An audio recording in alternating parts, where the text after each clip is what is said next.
Hello again and welcome back to another episode of my playthrough of The Outer Worlds. I'm Mental Fox. Thanks for joining me again. We're just outside of the Unreliable, and I think we've done everything that... hi Parvati. We've done everything that there is to do here in the Emerald Vale region, so I think it's time for us to hop on the old Unreliable here, repair it, and then take off. You know, this ship looks a lot bigger from the outside than it does on the inside. I think it does anyway. Maybe these are just like big engines here that make the ship look bigger. I mean, it's not tiny on the inside, but it looks really, really big from the outside. Well, yeah, I guess we're just going to get on the ship. I hate the thought that maybe I'm overlooking something or forgetting something here. But I don't know. Maybe, Is this your ship? Okay, gosh. Oh my stars, she is just so handsome. Does she have a name yet? What's her drive model? Oh, gosh. Listen to me babbling. When I was in Edgewater, I dreamed of flying on a real ship, working on a real engine, belonging to a proper crew. Edgewater won't last another season without power, but that don't change the fact that I'm indentured to Spacer's Choice. Company expects me back at my post. Wow. Oh, by the way, so her voice, I've been saying all this time that her voice sounds very familiar. I was told in the comments that it's the same voice actor who did Aloy from Horizon Zero Dawn and the girl from Life is Strange, I believe. So, yeah, her voice is very familiar. Those deserters left Edgewater behind, nothing keeping you from doing the same, or you've never been on a ship before, or why are you telling me this? Let's say, you've never been on a ship before? I've worked on the occasional supply coach in need of repairs. Once I built a little model craft out of spare parts, but Mr. Thompson found out and I had to take it apart. I want to ask you something, and you can say no, but can I come with you? I could tend to your engine. I know my G-valves from my catalyzers, and I can keep your ship singing. And if you ever need a pair of eyes watching your back, I can do that too. What do you think? Well, that's mighty bold of her. I'd be glad to have you along. Pick a cabin, it's yours. Or are you sure Reed won't mind you leaving with me? Or you just met me. Why would you want to go into space with a stranger? Or I'm not interested, Parvati. Goodbye. I'd love to have her along. But let's ask her why she wants to go into space with a stranger and see what she says. Yeah, I've been thinking about that. I had my misgivings about Miss McDevitt and the deserters, but you took pity on them and sent power to their garden even though you knew Mr. Thompson would hate you for it. All this time, you've been determined to get your regulator back, get your ship up and running, and cut a path out of this place. And well, I want in. Okay. You really want out of here that bad, huh? Not much of an Edgewater left to go back to. True. My whole life's been small. I realized that when you walked into town. I've been seeing the same faces every day, the same sky, the same stars. Then I saw this ship. This gorgeous, stately lady with her eyes turned skyward, and I made up my mind to come along with you. She's quite the poet.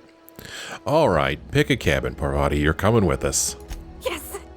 I mean, thanks. You won't regret this, mister. Captain.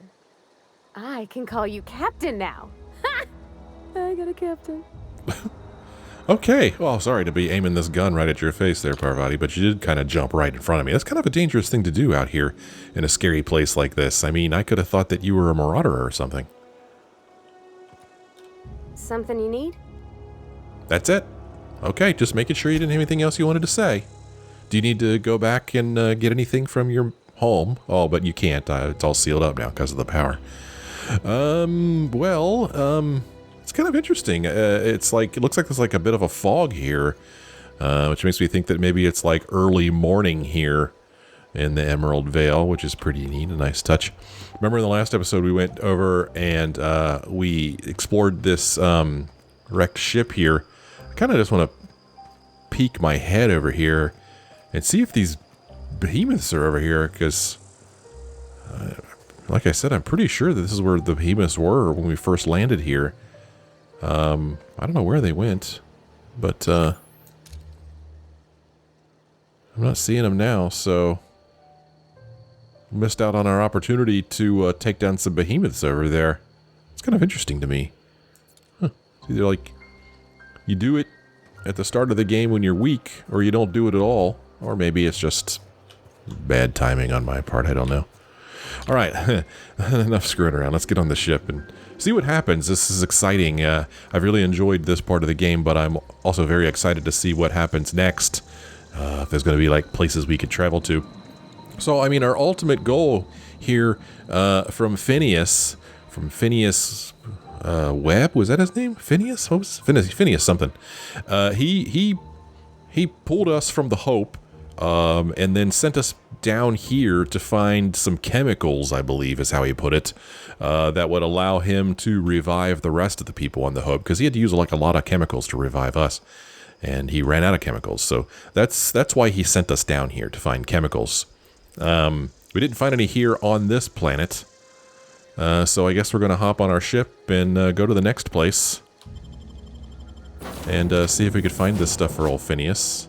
There's Vicar Max. Welcome aboard. Well, I certainly am looking forward to flying on a ship named the Unreliable. I'll just head upstairs and claim a room. You better get moving, Parvati, if you want to beat him here. I'll slow him down. By verity, by strength. What are we contemplating today? Really? You're still going to do the Vicar stuff? Let's see here. I'd like to know something about those I'm flying with. What's your story?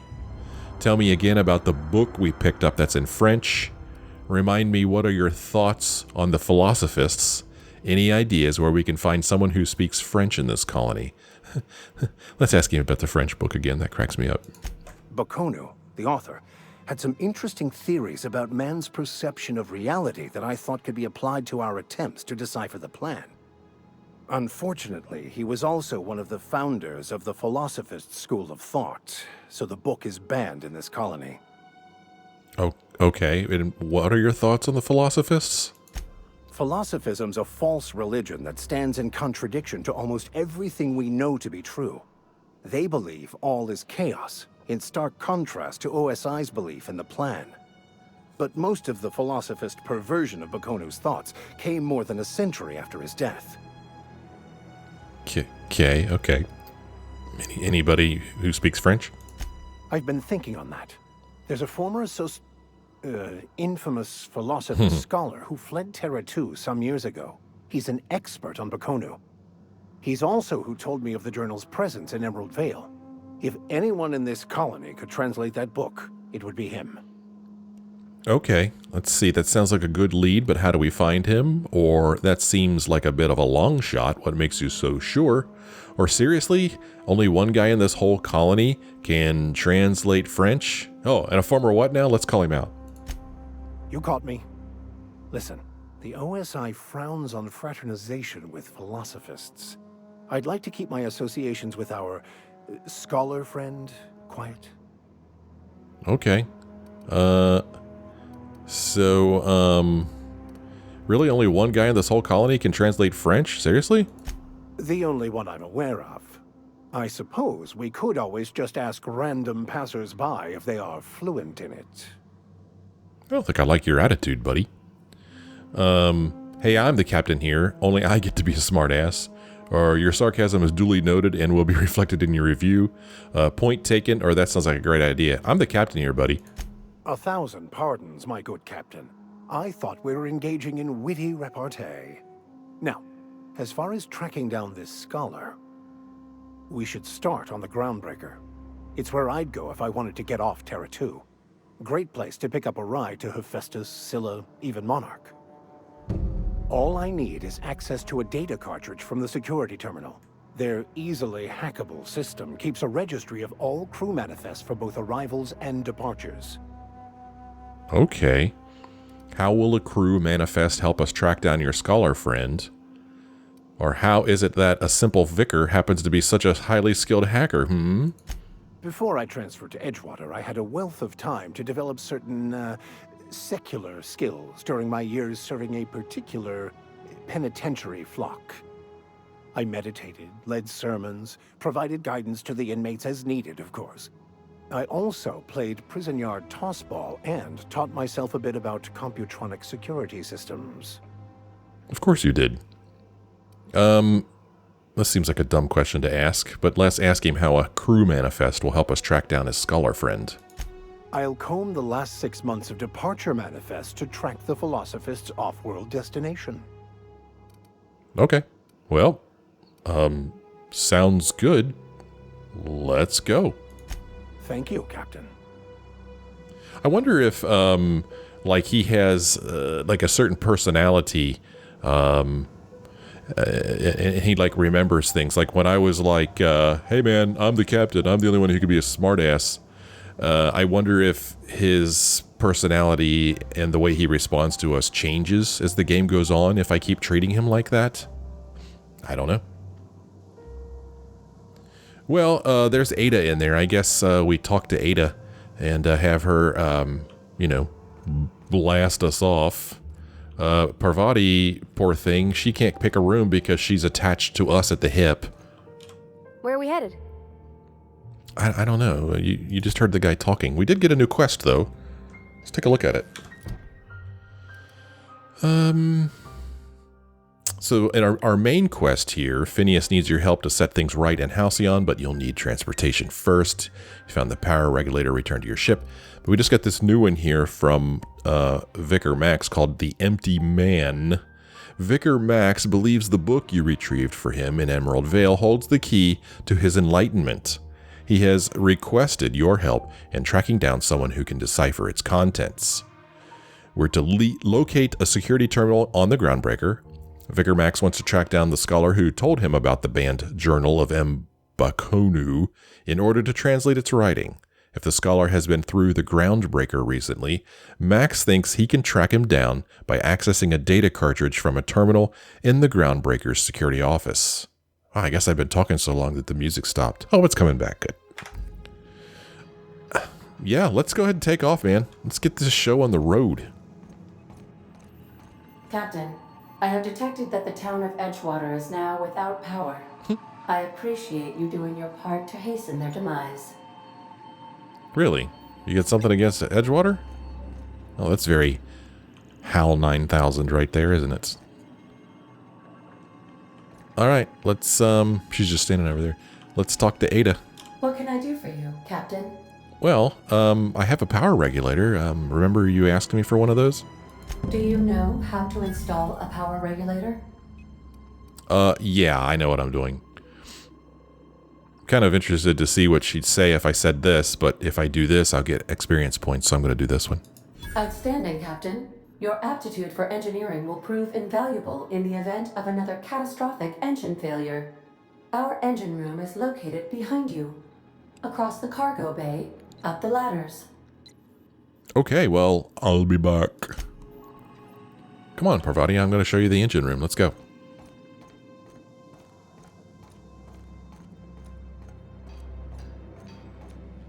She said up the ladder.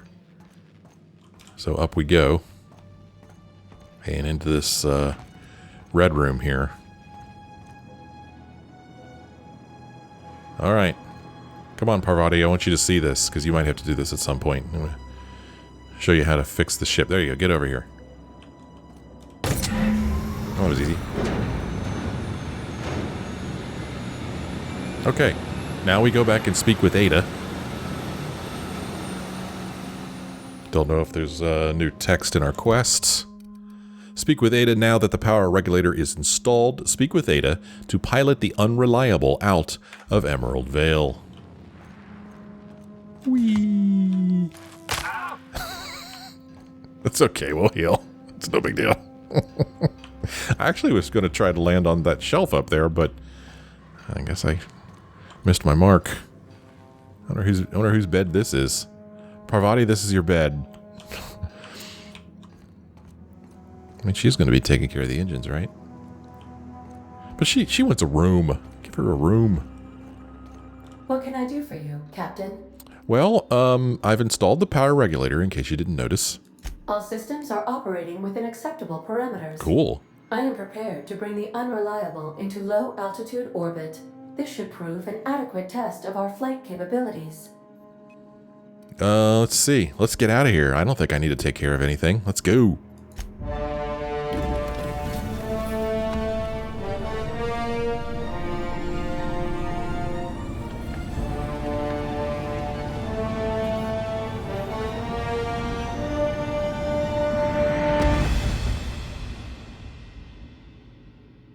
Cool. Against all odds, the Unreliable takes flight. Communication request from Dr. Phineas Wells. Wells. This better be quick or good. I've been waiting to hear from him. Well, I have been waiting to hear from him, so let's say that. Aha, there you are. Hale and hearty, and captain of your own ship. I see you're putting the Unreliable to good use. Shame about her former captain. Horrible way to die. How are you feeling, by the way? I lost track of you in that cave back there. Experiencing any unnatural drippage? Perfectly normal side effect of thawing, I assure you.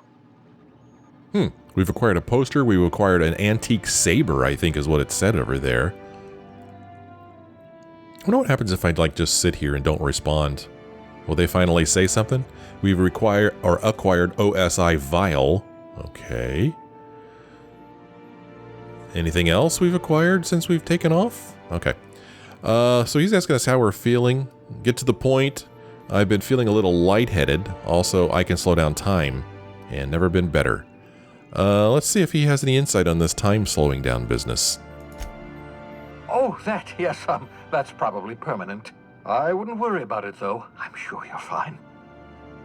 Okay. What you saw in Emerald Vale is happening all across the colony. Food shortages, lack of supplies, and basic necessities. We're dying.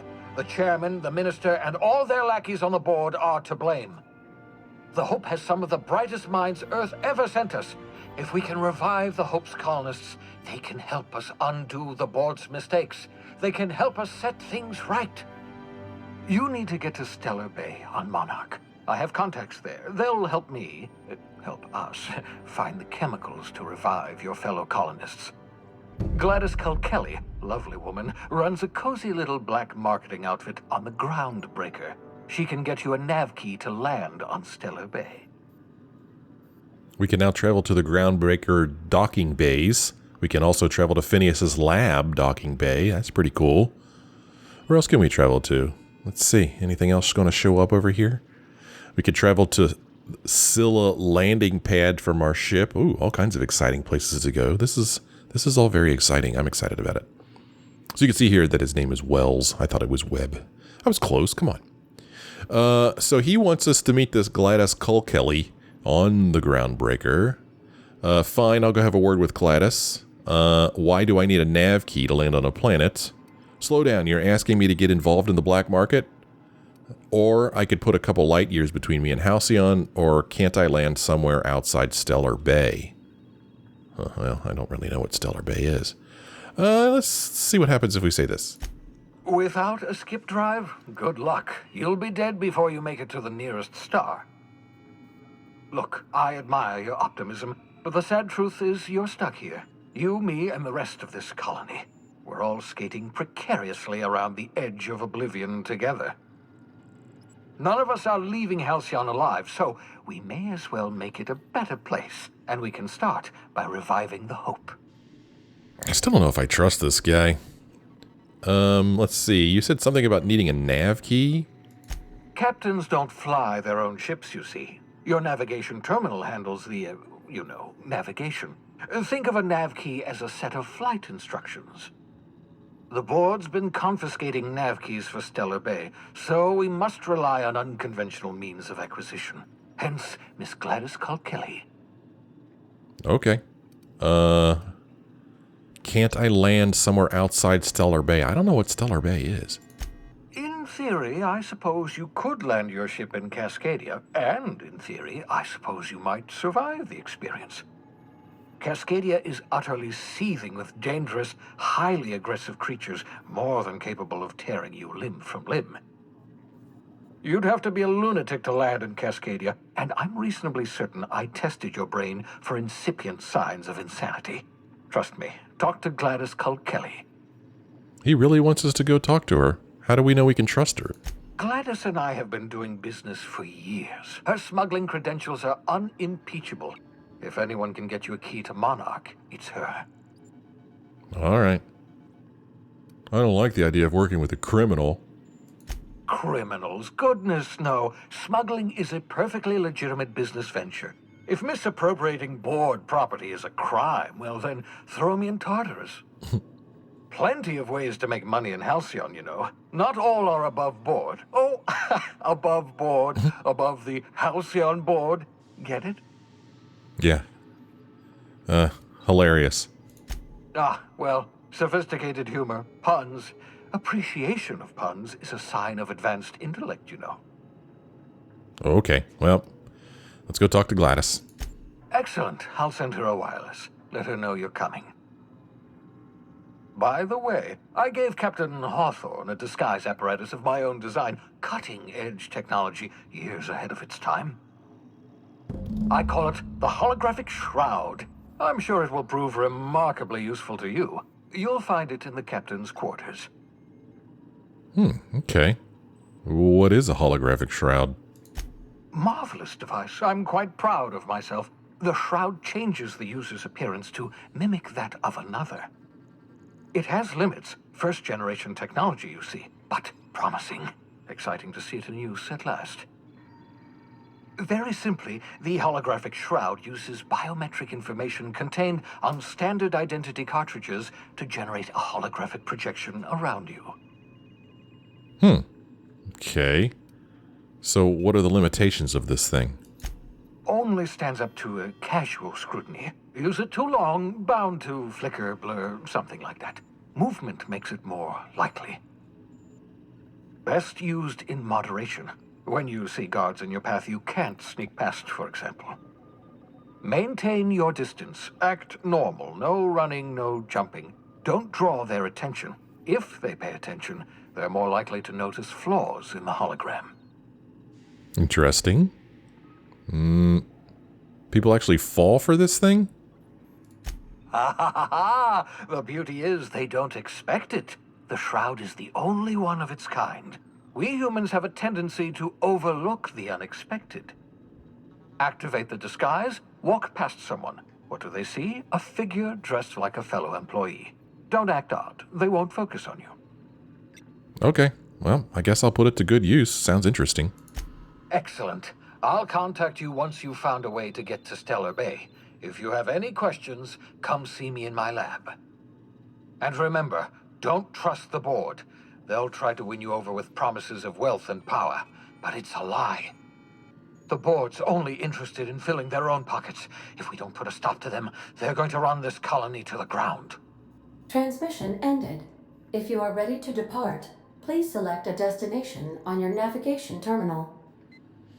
Well, got it. Navigation terminal is this thing right here.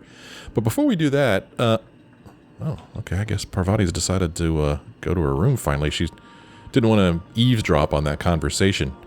Let's take a look at our quest log now, because we got some new ones. Passage to Anywhere. In order to revive your fellow colonists, Golly, I can't even read that. I guess maybe it says stranded in hibernation. Dr. Wells needs you to travel to Stellar Bay on the terraformed moon of Monarch. Monarch is interdicted by the Halcyon Holdings corporate board, so you'll have to procure a nav key through unofficial channels.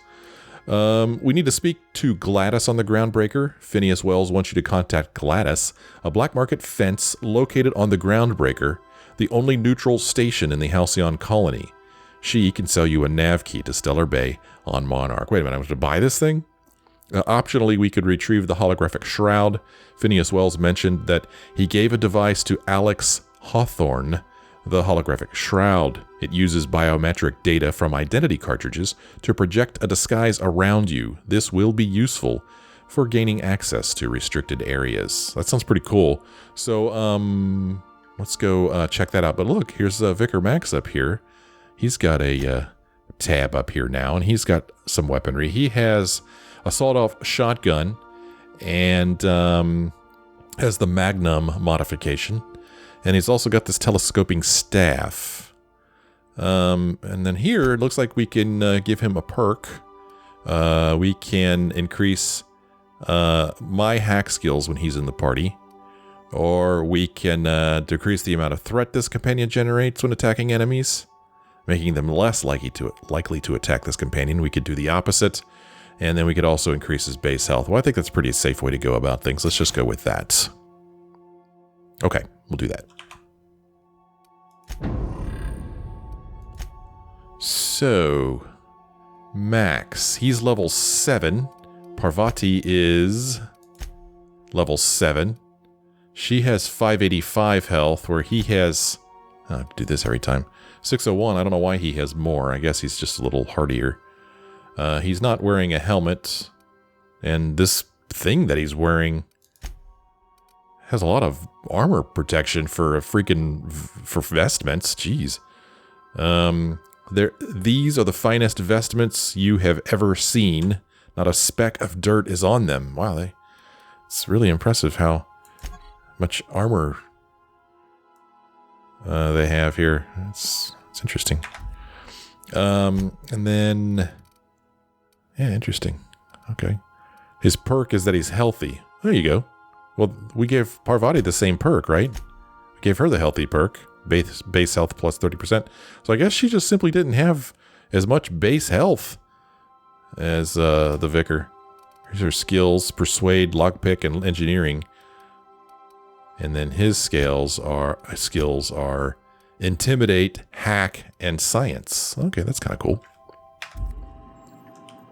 Let's go see if we can find our quarters and find this holographic shroud. That sounds pretty interesting. Alright, here are our quarters. For some reason there's a sentry saber here. Pick that up. Here is the shroud. Here is a terminal. Not sure who we're playing that game with. Here is a bin that maybe we could put some stuff in if we wanted to keep some stuff, maybe. And then here is our bed that we can sleep in. It's not the most ornate of quarters, but I do like the view. That is pretty cool right there. I guess that's the planet that we were just on. That's pretty neat.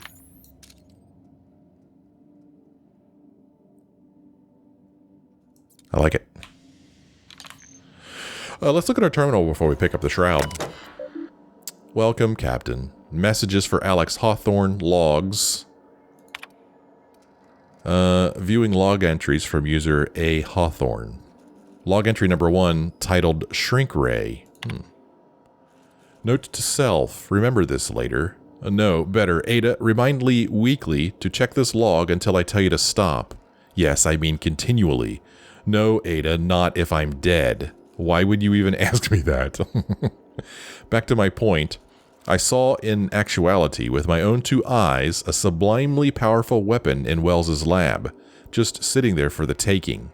If the gray hair were to look away or forget about it maybe, or if I had asked a smidgen more nicely. He called it a shrink ray, but wouldn't let me test that claim after I lost my temper.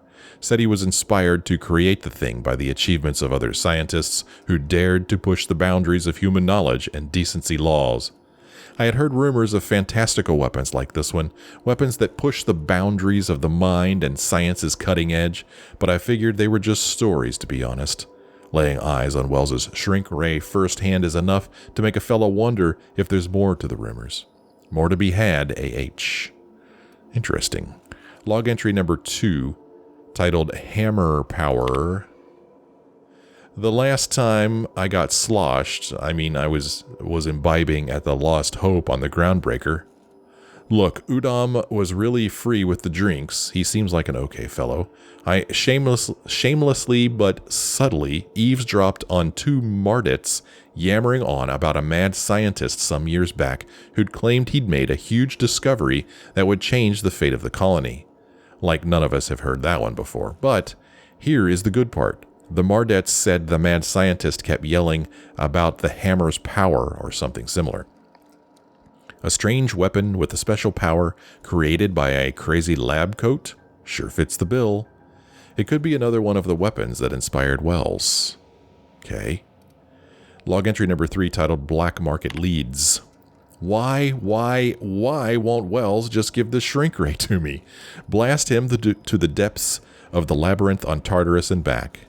Let the record show I did apologize for shouting him down 5 times, but architect be damned, it's just sitting there, neglected and gathering dust. I should have commandeered it and thanked him without asking permission or breaking expensive equipment when he said it wasn't ready yet, and that even if it were, he couldn't entrust it to someone like me. What does it even mean, I ask? That I'm not trustworthy enough? That I'd use it to wipe out the good, hard-working folks of the colony like some sort of moralist psycho? I'll admit to maintaining some questionable associations, but I follow a strict code of me, myself, and mine. What's not to respect in that? Exactly. Now I have to wait until Wells forgets or thinks he's misplaced it. In the meanwhile, I have been tracking down additional rumors pertaining to others of these science weapons through Halcyon. If gossip holds true, my next step will be to check with the black market merchants on the Groundbreaker and in Fallbrook. Messages for Alex Hawthorne. Here are his unread messages. From you, Bedford. This is probably that Udom guy we just heard mentioned, the one that's free with the drinks. Yep, from Udom Wingman's Wingman Bedford to Alex Wingman Hawthorne. Regarding thank you. Oh, I forgot to mention in my previous message. Silly me. I'm mailing you a copy of my favorite serial, The Space Adventures of Singularity Steel. It's about a dashing space pirate with a heart of, well, steel. It's not exactly board approved, so don't go showing it around to your spacer buddies. I hope it will amuse you while you're out adventuring. Any similarities to a certain someone are entirely intentional. Winky face, Udom. Is this the one that I'm reading right now? From you, Bedford? Yes. Have to go back to messages. That's it? He only has one unread message. Oh, he never read that message. That's sad. Here are archived messages from you, Bedford. A lot of messages from you, Bedford here.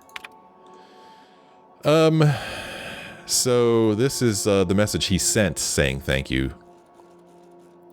I guess. Dearest Alex, I can't tell you how pleased I am to finally hear from you.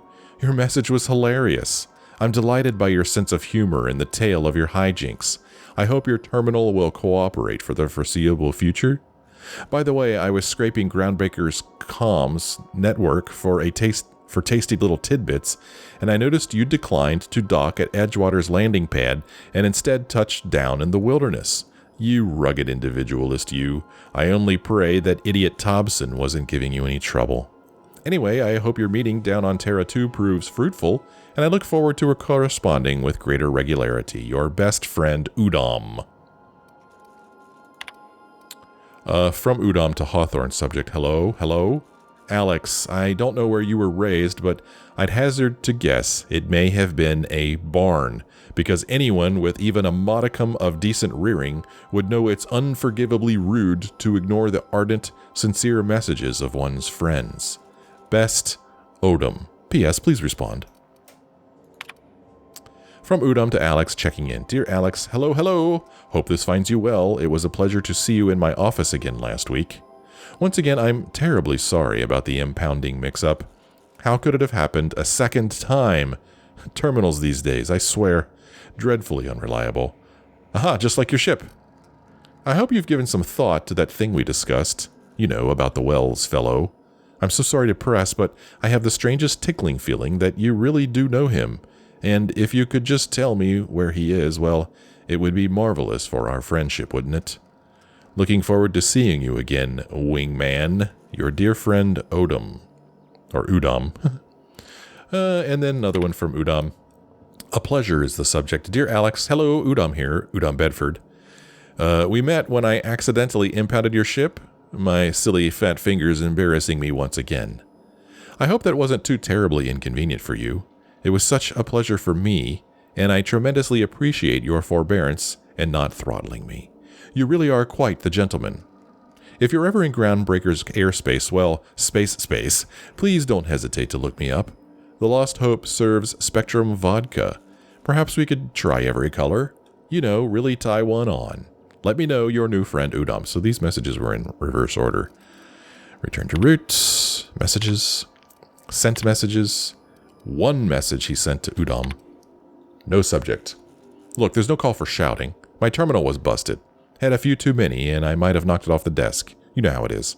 Sometimes you just gotta cut loose. I'm not telling you where Wells is, so lay off. Buy me a drink at the Last Hope the next time I'm in, and I might forgive you. Okay. Well.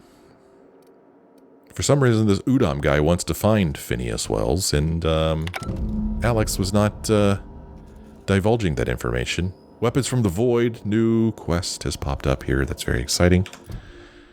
It's a side quest. Weapons from the Void. Logs found in the captain's terminal on the Unreliable mentioned finding a powerful weapon. Perhaps the Halcyon colony contains other weapons which, like this one, push the boundaries of what science can achieve. It would be worthwhile to seek out these devices, these science weapons. We are to acquire the science weapon on Groundbreaker.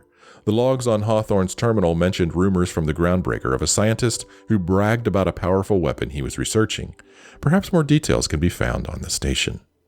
Another of Hawthorne's logs mentioned looking in Gladys's shop for old records. Apparently, the smuggler acquired several leads that way. And then we are also to acquire Phineas's science weapon. The logs on Hawthorne's terminal indicated that Phineas has a powerful weapon in his orbital lab. Okay, let's pick up the holographic shroud.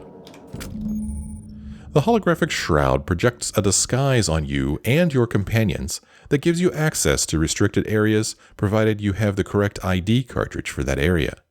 Restricted areas are off limits to unauthorized personnel and otherwise result in being attacked on sight. Okay, we got 16,800 experience points for retrieving the holographic shroud. That's my kind of quest right there. Well, that's a lot of experience points. Passage anywhere. We've taken care of this. And now we've got this to do. And apparently something has shown up in our codex. I don't like the way they've done the codex here. It's telling me there's something new in the codex, but as far as in what section the new thing is, it's like I have to expand every section to see where the new thing is. I think. It's probably under stealth, right? Let's face it. Yeah, see? There it is right there. That seems silly to me that I have to open all these up. This should be here and to let me know under which section the new codex thing has shown up. Holographic shroud. We already read this, so we don't need to read it again.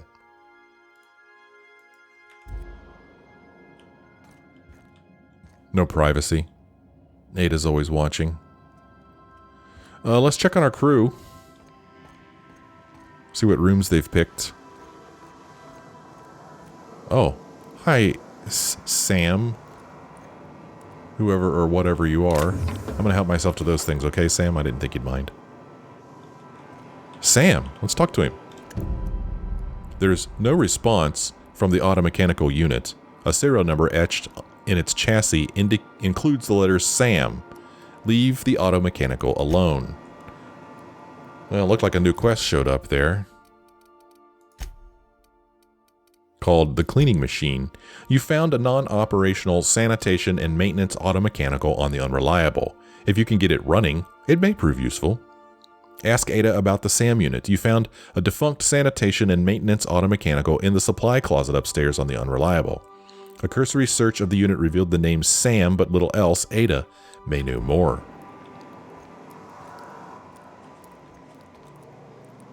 I guess this is kind of like our gardening room, maybe. There's no bed in here. Oh, is this... Oh, no, there's a bed in here. I guess this is the vicar's room.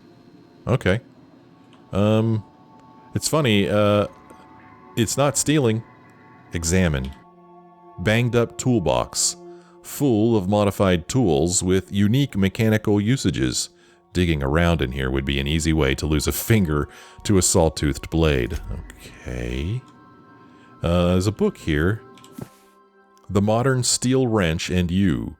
This book is heavily dog-eared with doodles in the margins. Okay. I'm not going to take his stuff. Let's examine this. Petunia the plant. This is not a petunia. Okay, he just named it Petunia. Anything else to look at here? There's a spade here. Pep pills, light ammo. I mean, I don't think it would make any difference if I picked that stuff up, but I'm just going to leave it there. It's not mine. Examine photo of Parvati's father. A stern older man with warm eyes. Okay, never mind. I thought that was the vicar. This must be Parvati's room then. Okay. I was a little surprised. I was like, oh, I guess the old vicar here is into gardening. But no, this is Parvati's room. And then on the wall here is Abigail. First wrench Dad ever gave me. She's been a friend ever since, Parvati. Oh, wasn't that nice? So Parvati's not in a room. Don't know where she is, but we'll find her soon enough, I'm sure. Here is a room. I guess that's the vicar sitting over there. Here is a book, a couple books. Doctrinal Studies 539 of Equity and Equations. These textbooks have been out of print for almost half a century. The margins are filled with scribbled notes, and many passages have been underlined. Some pages have come loose, the glue now yellowed and cracked along the spines. The Journal of Maximilian de Soto, Volume 1. The scribblings on these journal pages are utterly illegible to anyone except Vicar Maximilian de Soto. Oh, okay, I didn't realize that was his name. There's some heavy ammo on the ground there. We could examine Index of Banned Literature for official OSI eyes only. Illegal to be viewed by unsanctioned individuals. Well, guess what I think about that? I'm the captain here. Index of Banned Literature, Part 1, Various Qualifying Considerations, Part 2, Principal Rules of Restrictive Management, Part 3, Morals and Maxims of Banning Unethical Literature, Part 4, Proof of the Grand Architect and Predestination, a refutation of the titles listed here within, Part 5, Consequences, the Mind and the Will of Man when led astray, Part 6, Official List of Banned Titles, and Part 7, Prerequisites for Advancing the Investigation, Outlining, and Penalizing of Offenders.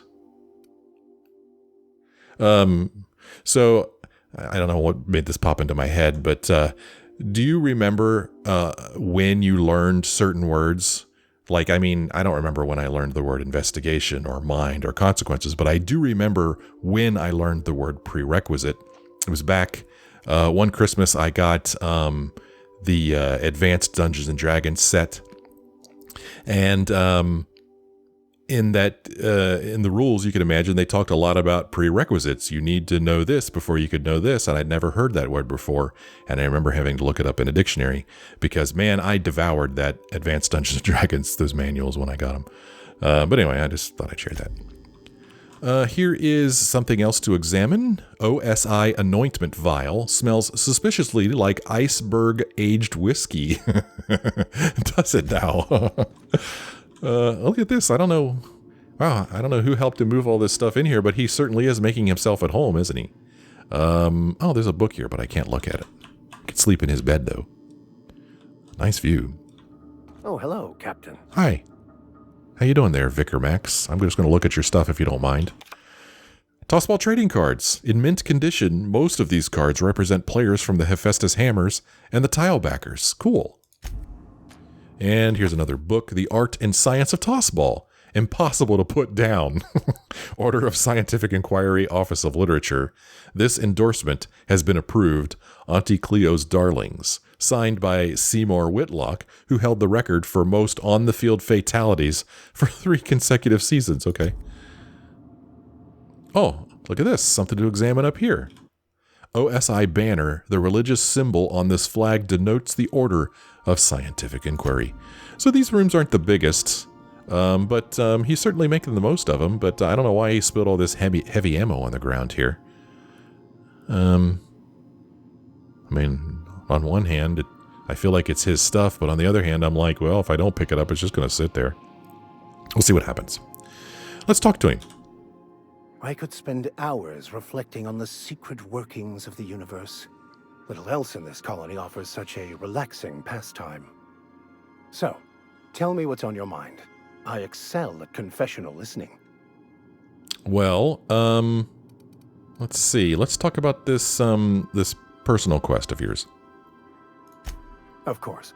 Are you ready to break into security on the Groundbreaker? That's the plan. Or remind me why we want to do that. Why do we want to do that? If I can access the data cartridge from the terminal in security, I can easily hack into their arrivals and departures registry. That'll give us dates, times, and the crew manifests for every registered ship. I'll comb the last 6 months of departure manifests to track the Philosophist's off-world destination. He's very patient with us. He already told us this. I'll have to think about it, apparently. Okay, what if I talk to him again? I find myself marveling at the complex simplicity of the Fibonacci spiral. I'm sure you know what that's like. Oh, yeah. Something vexing you, Captain? Well, yeah, I want you off my ship. No, I'm just kidding. So I'd like to know something about those I'm flying with. What's your story, man? Nothing too out of the ordinary. Just your run-of-the-mill vicar with a violently enthusiastic disposition. And what does that mean? That's what my parents called it. I grew up in a pit of a town much like Edgewater. I was destined to be a laborer like my parents, but I was infected early with a need to solve the equation. My passion didn't sit well with them. Let's see here. Why were you so passionate about it? My parents, ironically. They internalized the precepts of scientism like no one I've ever known. They had a pure faith, a faith that brought joy to them regardless of the situation. I envied that. I wanted that peace. I thought if I became a vicar, I could find it. Or at the very least, find out why I lacked it. They weren't proud of you when you became a vicar? They thought I was fighting the plan, should have accepted my lot. Some people pursue the clergy for power, prestige, but that was not me. Okay. If you can't help but follow the plan, then everything you do is part of it, right? Or tell me about the plan again, or this plan of yours sounds like a convenient way to control the masses. Well, it does kind of sound that way, doesn't it? It can be if abused, but that can be said about anything. However, in the case of the board and Halcyon, sadly, I believe you are correct. Yeah. It seems quite trusting of you to just sign on without knowing anything about me. I have run headlong into too many walls in my pursuit of the truth. This book is my last hope, and you were my only hope of getting it translated. Okay. And what if the book doesn't have the answers you're looking for? What are you going to do then? I honestly don't know what I'd do. This quest has consumed me for the better part of my life. I fear there's nothing else left to me. What about you? What's your story? Well, I was a colonist on the Hope. A scientist named Wells saved me. Or I'm a thrill seeker and lover of great renown. Or I love a good venture story. I don't mind telling these people this stuff. It might be naive of me, but we're going flying together, and we may, I may have him as my companion. He may be running around with me with a weapon, saving my life. So let's let him get to know us. And how did he do that? He stole my body from the Hope at the edge of the colony and thawed me out. Well, you do seem different than every other colonist. Let's pretend for the moment I believe you. What are you going to do now? Well, I'm not going to turn him in. I'm helping him recover more of the chemicals he needs to save the rest of the colonists. That seems a dangerous proposition. Why risk your life now that it's been returned to you? I had family on the Hope. My friends are on the Hope. Just because it's the right thing to do, or I don't know. I don't know if I had family on the Hope or if I had friends on the Hope. And if it's the right thing to do, I don't know that either. So let's just say I don't know. Fair enough. Well, I guess that's pretty much it. Although I feel like we might be able to get more stuff out of him. Let's see. Nothing too out of the ordinary. Yeah. Tell me about the plan again. The simple version is this. The force which we call the Grand Architect created the universal equation that underlies and defines everything in the universe. Everything flows from the equation, or in layman's terms, the grand plan. Is the Grand Architect a consciousness? A natural force? Did it create the equation on purpose? The answers to these questions don't really matter. The equation, the plan, is all that matters. Contentment is found by accepting one's role in the plan. Okay. So we already said this. No, we said this one. Besides the Grand Architect and the plan, what else do you believe?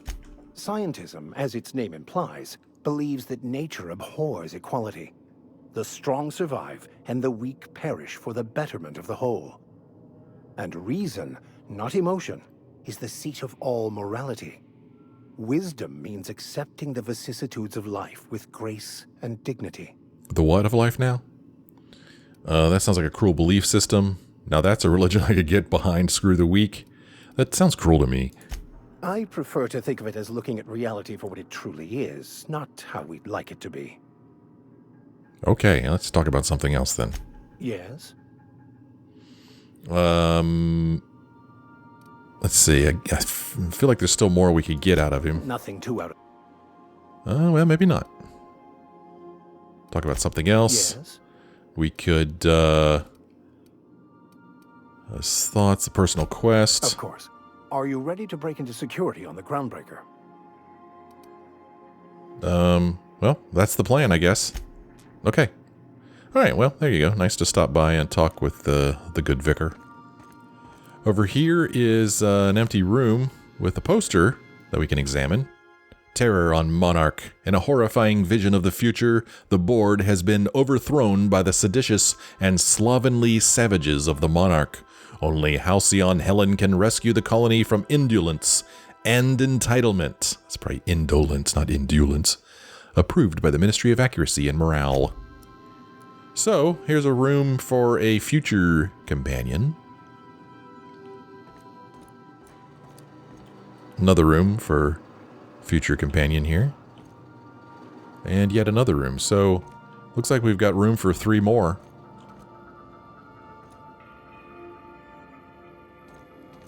So, we already looked through here and swiped everything there is to swipe, I believe.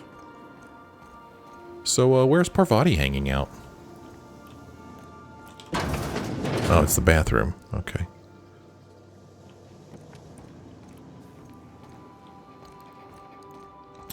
Parvati is probably down in the engine room, maybe? Familiarizing herself with the engine on this ship. Sure enough, she is. Oh, she's just gotten right to work, huh? Is it safe to have an open flame in here, Parvati? Sometimes I wonder about Mr. Hawthorne.